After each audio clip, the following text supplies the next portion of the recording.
안녕하십니까, 김용일 목사입니다.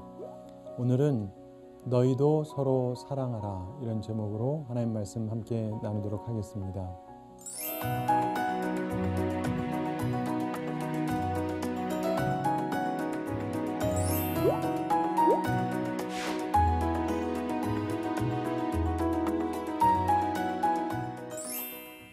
어떤 남자분이요, 주말에 결혼식에 참석하러 가다가 자기가 회사로 가고 있다는 걸 깨달았어요. 건망증 때문이에요.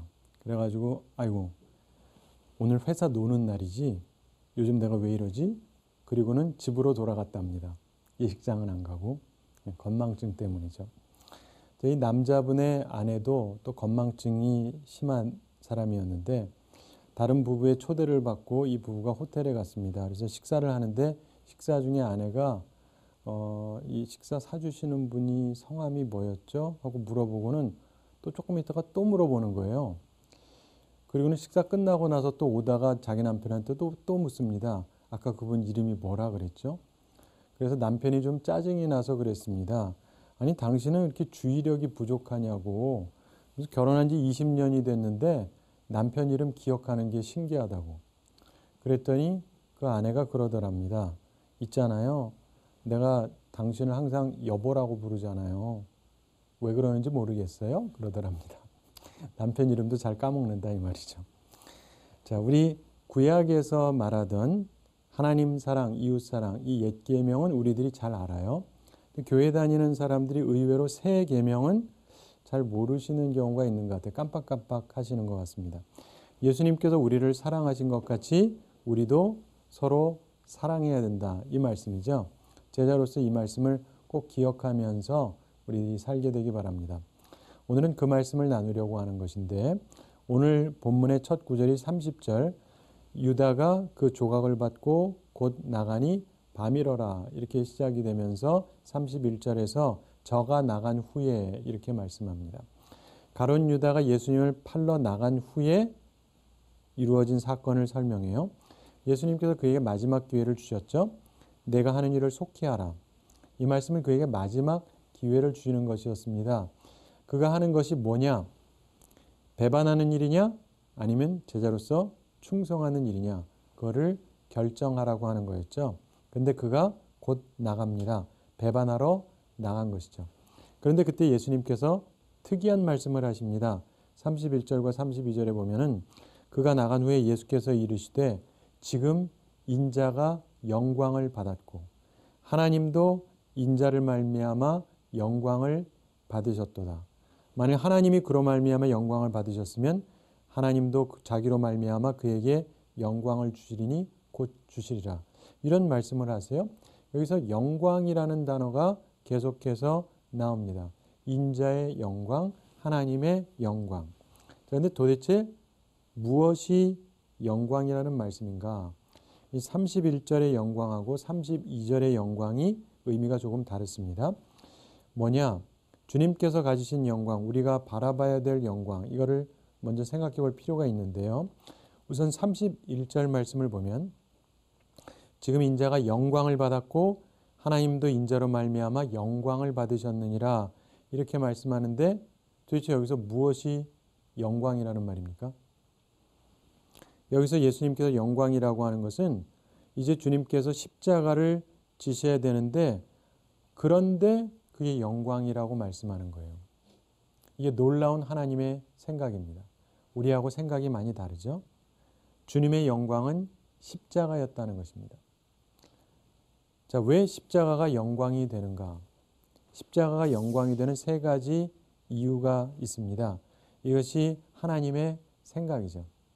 십자가의 영광의 세 가지 의미를 우리가 제자로서 한번 생각해 보는 시간을 먼저 가지려고 합니다.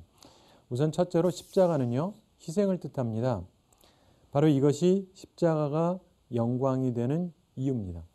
하나님께서는 희생을 영광으로 보세요. 예수님께서는 십자가에서의 자신의 희생을 영광으로 보셨습니다. 하나님 아버지께서도 역시 희생을 영광으로 보셨던 것입니다. 바로 이것이 하나님의 생각입니다. 우리 어리석은 인간들은 자기 유익을 크게 얻는 걸 영광이라고 흔히 생각을 하죠. 그러나 하나님의 생각은 우리와 다릅니다. 우리는 주님을 따르는 제자들이지 않습니까? 따라서 마땅히 자기 십자가를 져야 합니다. 자기 희생이 있어야 돼요. 희생할 줄 아는 자가 영광된 자인 것입니다. 둘째로 십자가는 순종입니다. 이게 십자가 영광이 되는 두 번째 이유죠. 하나님께서는 순종하는 것을 영광으로 보십니다. 예수님께서는 아버지의 뜻을 따라서 십자가 지는 것을 이 순종을 영광으로 보셨습니다. 하나님 아버지께서도 역시 순종을 영광으로 보셨습니다. 이게 바로 하나님의 생각입니다. 그러나 우리 어리석은 인간들은 자기 주장이 강한 것을 영광으로 생각하는 경향이 있죠. 근데 하나님은 우리와 생각이 다릅니다. 그리고 우리는 주님을 따르는 제자들이죠. 따라서 우리는 마땅히 자기 십자가를 져야 되는데 자기 십자가를 진다는 것은 순종해야 된다는 것입니다. 절대 순종할 줄 아는 자가 영광된 자인 것입니다. 세 번째로 십자가는 사랑입니다. 바로 이것이 십자가가 영광이 되는 세 번째 이유인 것입니다. 하나님께서는 사랑을 영광으로 보십니다. 예수님께서 십자가 지는 것을 이 사랑을 영광으로 보셨던 것이죠. 그리고 하나님 아버지께서도 그렇게 보셨던 것입니다. 이게 하나님의 생각입니다. 그러나 어리석은 인간들은 자기 분노가 강한 것, 이것을 영광으로 생각하는 경우도 있죠. 그러나 하나님의 생각은 다릅니다. 우리는 주님을 따르는 제자들인데 따라서 마땅히 자기 십자가를 져야 되고 그리고 사랑이 있는 삶을 살아야 되는 것입니다. 사랑할 줄 아는 자가 영광된 자인 것입니다. 여러분 잘 아시는 노벨 평화상 받았던 테레사 수녀가 인도 캘커타에서 살면서 그 인도의 카스트제, 인도에는 지금도 사람들이 이렇게 계급화되어 있지 않습니까? 거기에서 가장 낮은 계급에 해당하는 사람들을 위해서 선을 많이 베풀다가 큰 상을 받았습니다. 이분이 운영하는 병원에 빈민가 그리고 쓰레기 더미 뒷골목에 있던 죽어가던 사람들, 이런 사람들을 데려와서 죽기 전에 말년에 사랑과 정성을 가지고 이들을 돌봐줬어요. 그런데 세상에는요 항상 비판을 일삼는 사람들이 있잖아요. 한 번은 테레사 수녀가 미국 뉴욕에 갔을 때 거기서 어떤 신문 기자가 뼈 있는 질문을 던졌습니다. 당신은 제한된 재원을 가지고 아무 희망 없는 사람들에게 그냥 낭비하는 거 아닙니까? 아무리 간호해봤자 대부분 길게 봐야 몇 주 혹은 짧게는 며칠 있다가 죽어가는 사람들인데 그거 하는 게 무슨 소용이 있습니까? 이런 얘기를 했습니다. 그 얘기를 들으면서 테레사 수녀가 마음이 상했다 그래요. 그러나 잠시 생각하고 나서 이렇게 이분이 답했다 그럽니다. 이 사람들은요 평생 거리에 있는 개 취급받으면서 살았던 사람들입니다. 이들에게 가장 큰 병은 몸의 병이라기보다 자기는 가치 없는 사람이라고 하는 생각, 이게 가장 큰 병입니다. 그렇게 평생을 개 취급받으면서 살던 사람이 죽을 때도 개처럼 길에서 죽어야 마땅하다는 겁니까? 죽을 때만이라도 천사같이 죽을 수는 없습니까? 이렇게 말했다 그럽니다. 사랑하는 성도 여러분, 십자가는 사랑을 뜻합니다. 그리고 이 사랑이 하나님의 영광입니다. 우리도 그 영광에 참여하는 주님의 온전한 제자들이 다 되기를 바랍니다. 본문 32절에 보면은 만일 하나님이 그로 말미암아 영광을 받으셨으면 하나님도 자기로 말미암아 그에게 영광을 주시리니 곧 주시리라, 이런 말씀을 하죠. 자, 31절의 영광이 십자가의 영광이면 32절의 영광은 무엇이냐? 부활의 영광입니다. 희생의 십자가, 순종의 십자가, 사랑의 십자가를 질 때 하나님 아버지께서 부활의 영광을 주신다는 것입니다. 최종적인 승리를 하나님께서 주신다는 것이죠. 그 영광을 예수님께서 얻으신다는 것입니다. 주님의 제자들이 바라보는 게 바로 그것이죠. 주님과 함께 죽으면 주님과 함께 산다는 것입니다. 오래전에 한국에서 있었던 일인데 합천 해인사 부근에 작은 교회가 있었습니다. 거기에 어떤 목사님이 부임을 했습니다. 근데 부임하고 나서 하나님의 은혜로 교회가 많이 부흥을 했어요. 그래서 교인이 한 700명 정도 이렇게 늘어났다 그럽니다. 700명 교인이 됐는데 그러면서 새롭게 교회를 건축을 하게 됐습니다. 그래서 기도하는 중에 조용한 주님의 음성이 들렸다 그래요. 부산에 있는 황 집사를 찾아가라. 그리고 주께서 그 집을 통하여 교회를 짓겠다 하신다 해라. 이런 음성이 들리는 거예요. 그래서 이 목사님이 순종하는 마음으로 부산에 있는 그 황 집사님을 찾아갔습니다. 그리고 함께 예배 드리고 나서 목사님이 자기 속에 들었던 이 감동을 그분에게 말했습니다. 또 어떻게 됐느냐? 의외의 반응이 나옵니다. 그 황 집사님이 펄쩍 뛰는 거예요. 목사님 지금 우리 집안은요 파산 직전 상태입니다. 빚이 많아요. 그래서 이 집도요 지금 은행에 담보돼 있습니다. 그런데 이런 우리 가정을 통해서 교회를 지으라고요? 그런 하나님이 어디 있습니까? 전능하신 하나님이 우리 가정 형편도 모르십니까? 이럽니다. 그 목사님이 그 황 집사님 가정 형편을 전혀 모르고 갔었는데 그런 얘기를 듣고 나니까 굉장히 난감하죠. 그래도 자신에게 들었던 감동이 너무 확실해서 믿음 가지고 다시 그분에게 말을 했다 그럽니다. 황 집사님 진정하십시오. 하나님께서 집사님 형편 누구보다 잘 아시겠죠. 그러나 하나님께서 집사님 가정에 복 주시려고 명령하신 것 같습니다. 그러니까 순종만 하시죠. 그랬더니 황 집사님이 막무가내입니다. 아닙니다. 저는 못합니다. 아니 도무지 할 수가 없습니다. 그러니 뭐 할 수 없이 목사님이 돌아왔어요. 근데 그 다음 날인데 오후에 트럭 소리가 납니다. 봤더니 어제 그 황 집사님이 트럭을 가지고 왔는데 건축자재를 실은 트럭을 가지고 왔어요. 근데 그분이 얘기합니다. 새벽에 기도하는데 주님의 음성이 들리더랍니다. 그러면서 너를 통해 교회를 지을 것이다. 그러시더래요. 그런데 그날 아침에 생각지도 않았던 돈이 갑자기 들어왔대요. 그래서 이게 진짜 하나님의 뜻인가 보다. 이렇게 생각을 하고 지체 없이 건축자재를 사가지고 달려왔다는 것입니다. 그리고 이후에 그 공사가 잘 진척되고 교회가 교회 건물을 훌륭하게 잘 지었다 그럽니다. 근데 놀라운 사실은 이 교회를 건축하다가 황 집사님 가정이 경제적으로 어려워진 게 아니라 폐업 상태 같았던 이분의 공장이 일거리가 막 쇄도하면서 복이 임합니다. 그리고 사업이 날로 번창하고 그러면서 쌓여있던 빚도 순식간에 다 갚고 가세도 풍족해졌다 그래요. 십자가 영광 뒤에는 부활의 영광이 있습니다. 희생과 순종과 사랑의 십자가 그 뒤에는 반드시 축복의 영광, 부활의 영광이 함께한다는 것입니다. 이 영광을 모두 누리는 우리 모두가 되기를 바랍니다. 영광에 관한 말씀을 하시면서 주님께서 새 계명을 주십니다. 이것은 모든 주님의 제자들이 꼭 기억해야 되는 중요한 말씀이죠. 새 계명을 너희에게 주노니 서로 사랑하라. 내가 너희를 사랑한 것 같이 너희도 서로 사랑하라. 너희가 서로 사랑하면 이로써 모든 사람이 너희가 내 제자인 줄 알리라. 이렇게 말씀하십니다.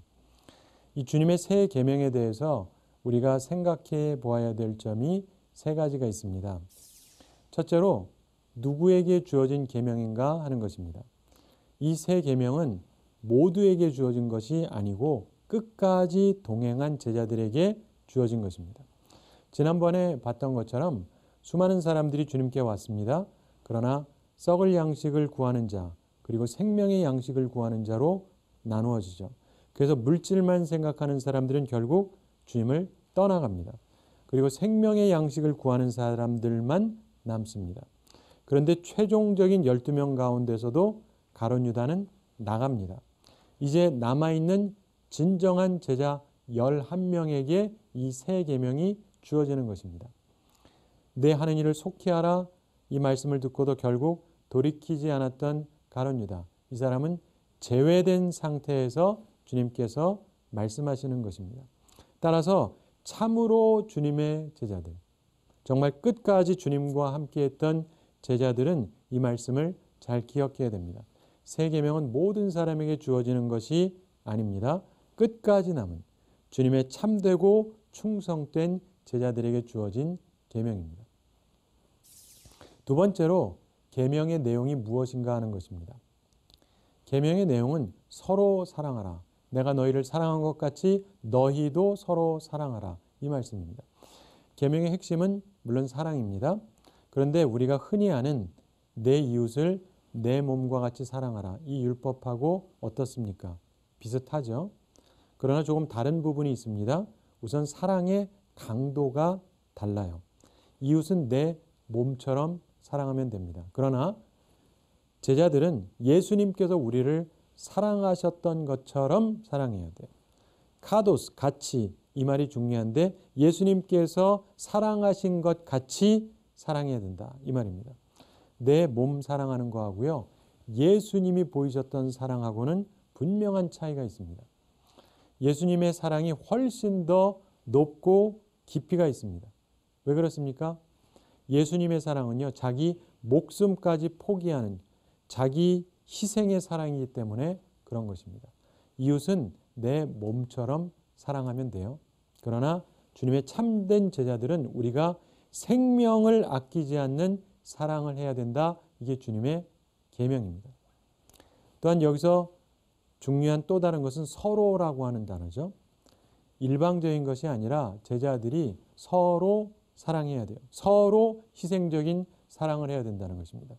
우리는 주님의 계명을 기억하고 주님께서 우리를 사랑하신 것처럼 그러한 절대 희생의 사랑으로 서로 사랑해야 된다는 것입니다. 자기는 하나도 주지 않으면서 받으려고만 하는 것이 아니고 그렇게 한다면 비양심적인 거죠. 우리는 정말 서로 사랑해야 된다는 것입니다.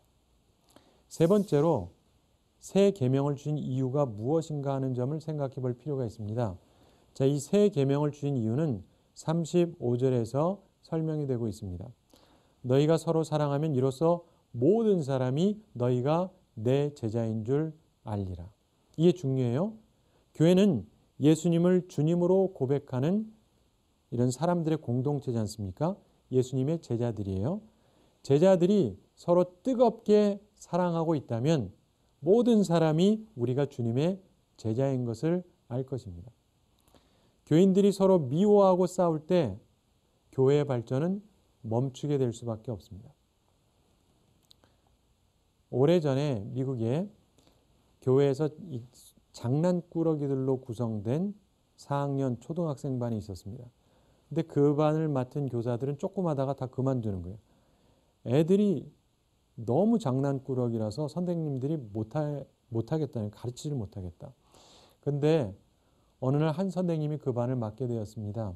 근데 이분은 다른 분에 비해서 교육도 별로 많이 받지를 못했고 그리고 글도 간신히 읽어요.